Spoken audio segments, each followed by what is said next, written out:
Good morning all of you. आज हम चर्चा करेंगे major soils of India, Bharat की प्रमुख मिट्टियाँ, मृदाएं।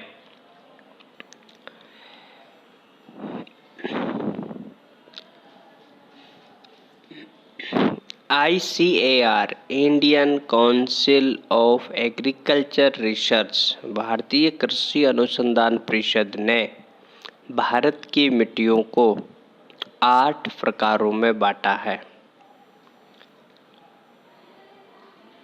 जलोढ़ मृदा, लाल मृदा, काली मृदा, लेटेराइट मृदा, मृस्थलीय मृदा, पर्वतीय मृदा, पीट एवं दलदली मृदा, लवणीय एवं क्षारीय मृदा। सबसे पहले हम चर्चा करेंगे जलोढ़ मृदा। जलोढ़ मृदा को कांप मिट्टी तथा कछारी मिट्टी के नाम से भी जाना जाता है। जलोढ़ मृदा का विस्तार उत्तर भारत के मैदान में सतलज नदी के मैदान से ब्रह्मपुत्र नदी के मैदान तक है। इसके अलावा भारत के तटीय क्षेत्रों में, जिसमें पूर्वी तट पर महानदी, गोदावरी, कृष्णा और कावेरी के डेल्टा में जलोढ़ मृदा पाई जाती है। इसके अलावा केरल और गुजरात के तटीय क्षेत्रों में भी जलोढ़ मृदा पाई जाती है। जलोढ़ मृदा नदियों द्वारा पहाड़ी क्षेत्रों से लाकर मैदानी क्षेत्रों में बिछा दी जाती है। जलोढ़ मृदा को मुख्य रूप से 2 प्रकारों में बांटा जाता है, खादर मृदा और बांगर मृदा। खादर मृदा नदी के पास में बाढ़ क्षेत्र में पाई जाने वाली मृदा को खादर मृदा के नाम से जाना जाता है। इसे नदी द्वारा प्रतिवर्ष नवीनीकरण किया जाता है, इसलिए इसे नवीन जलोढ़ मृदा के नाम से भी जाना जाता है। यह अधिक उपजाऊ मृदा है। बांगर मृदा नदी से दूर वाले क्षेत्रों में पाई जाने वाली मृदा को बांगर मृदा कहते हैं। यह हर वर्ष नदी द्वारा नवीकृत नहीं हो पाती है, इसीलिए इसे पुरानी जलोढ़ मृदा के नाम से जाना जाता है। यह खादर मृदा की तुलना में कम उपजाऊ होती है। जलोढ़ मृदा भारत में पाई जाने वाली सभी मृदाओं से सर्वाधिक उपजाऊ है। बांगर क्षेत्र में खुदाई करने पर चूना पदार्थ की ग्रंथियाँ पाई जाती हैं, जो कि नदियों द्वारा लाई गई है तथा कालांतर में मृदा द्वारा दबा दी गई है। इस मृदा में नाइट्रोजन और फास्फोरस तथा ह्यूमस की कमी पाई जाती है तथा चूना और पोटेशियम प्रचुर मात्रा में पाया जाता है। भारत की दूसरी मृदा है लाल मृदा। भारत का दूसरा सबसे मृदा वर्ग लाल मृदा वर्ग है। यह कुल क्षेत्रफल के 18% क्षेत्र में पाई जाती है। आयरन ऑक्साइड के कारण इस मृदा का रंग लाल पाया जाता है। यह दक्षिणी भारत में पठारी भाग के पूर्वी तरफ पाई जाती है। इसका विस्तार राज्यों की दृष्टि से देखें तो तमिलनाडु, तेलंगाना, आंध्र प्रदेश, छत्तीसगढ़, उड़ीसा, पूर्वी मध्य प्रदेश, झारखंड आदि में है। पूर्वोत्तर भारत में भी लाल मृदा पाई जाती है। इस मृदा का सर्वाधिक विस्तार तमिलनाडु में है। लाल मृदा प्रायद्वीपीय भारत के कम वर्षा वाले क्षेत्रों में पाई जाती है। भारत की तीसरी मृदा है काली मृदा। इसे कपाशी मृदा या रेगुर मृदा तथा लावा मृदा के नाम से भी जाना जाता है। यह मुख्य रूप से उत्तरी कर्नाटक, महाराष्ट्र, मध्य प्रदेश, गुजरात आदि राज्यों में पाई जाती है। उत्तर प्रदेश में झांसी तथा ललितपुर में भी पाई जाती है तथा यहाँ इसे करेल मृदा कहा जाता है, अर्थात काली मिट्टी को ही करेल मृदा के नाम से जाना जाता है। अंतर्राष्ट्रीय स्तर पर इसे चरनोजम मिट्टी के नाम से जाना जाता है।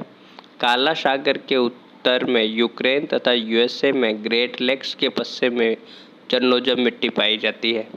काली मृदा लावा चट्टानों के टूट से बनी हुई मृदा है।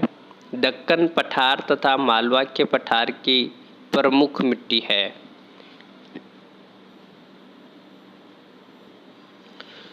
काली मृदा का सबसे अधिक विस्तार महाराष्ट्र में पाया जाता है।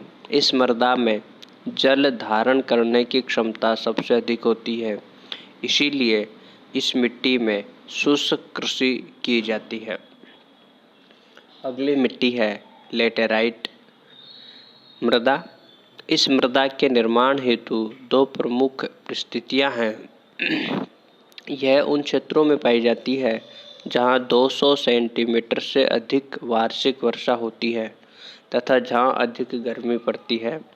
उपरोक्त परिस्थितियां भारत में 3 जगह पाई जाती है: पश्चिमी तट, उड़ीसा तट और शिलोंग का पठार। असम की मिकिर रेंगमा पहाड़ियाँ सर्वाधिक क्षेत्रफल केरल में, उसके बाद महाराष्ट्र में लेटराइट मृदा पाई जाती है। तमिलनाडु के शिवराय पहाड़ी में भी कुछ मात्रा में लेटराइट मृदा पाई जाती है। लेटराइट मृदा का सर्वाधिक उपयोग ईंट बनाने में किया जाता है, इसीलिए इसे ईंट मृदा के नाम से भी जाना जाता है। ह्यूमस, नाइट्रोजन, फास्फोरस तथा पोटास की इस मिट्टी में कमी पाई जाती है। आयरन तथा एल्यूमिनियम के ऑक्साइड की इस मिट्टी में प्रचुरता पाई जाती है तथा आयरन ऑक्साइड के कारण ही लेटेराइट मृदा का रंग लाल होता है। अधिक वर्षा के कारण तथा क्रम से भीगने और सूखने से इस मृदा में सिलिका पदार्थ का निक्षालन हो गया है, अतः यह एक निक्षालित मृदा है। अर्थात लेटराइट मृदा को निक्षालित मृदा श्रेणी में रखा जाता है। यह मृदा चाय, कॉफ़ी, मसाले, काजू, सिनकोना आदि के लिए प्रसिद्ध है। मरुस्थलीय मृदा। मरुस्थलीय मृदा का विस्तार भारत के पश्चिमी भाग वाले शुष्क क्षेत्र में पाया जाता है, जिसमें दक्षिणी पंजाब, दक्षिणी हरियाणा, राजस्थान और गुजरात का कच्छ का क्षेत्र शामिल है।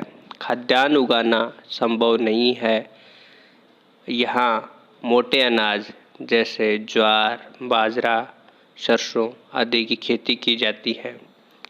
अगली है पर्वतीय मृदा। जैसा कि नाम से ही प्रसिद्ध है, यह भारत के पर्वतीय क्षेत्रों में विशेष रूप से हिमालय के साथ साथ पाई जाती है। जम्मू कश्मीर, हिमाचल प्रदेश, उत्तराखंड, सिक्किम तथा अरुणाचल प्रदेश में यह मिट्टी पाई जाती है। ह्यूमस की अधिकता होती है, जिस कारण अम्लीय गुण आ गए हैं, अतः पर्वतीय ढालों पर सेब, नाशपाती एवं चाय की खेती की जाती है। यह मिट्टी पूर्ण विकसित मृदा श्रेणी में नहीं मानी जाती है। 7वीं मिट्टी है पीट एवं दलदली मृदा। पीट मृदा केरल, तमिलनाडु के तटों पर जल जमाव के कारण पाई जाती है। पीट मृदा का विकास गीली भूमि पर वनस्पतियों के सड़ने से हुआ है, अतः इसमें ह्यूमस की मात्रा अधिक पाई जाती है। दलदली मिट्टी में सबसे अधिक ह्यूमस पाया जाता है। सुंदर वन वाले क्षेत्रों में यह मिट्टी पाई जाती है। दलदली मिट्टी ज्वार वाले क्षेत्रों में पाई जाती है। और अंतिम मृदा है लवणीय एवं क्षारीय मृदा। यह मिट्टी अधिक सिंचाई वाले क्षेत्रों में पाई जाती है। अधिकांशतः यह मिट्टी हरित क्रांति वाले क्षेत्रों में जैसे पंजाब, हरियाणा, पश्चिमी उत्तर प्रदेश, उत्तरी राजस्थान आदि क्षेत्रों में पाई जाती है। इस मृदा को रे और कलर नाम से भी जाना जाता है। लवण प्रतिरोधी फसलें इस मिट्टी में उगाई जाती हैं, जैसे बरसी, धान, गन्ना आदि। भारत की इन 8 मृदाओं को राज्यों के हिसाब से हम इस मानचित्र में अध्ययन कर सकते हैं। धन्यवाद।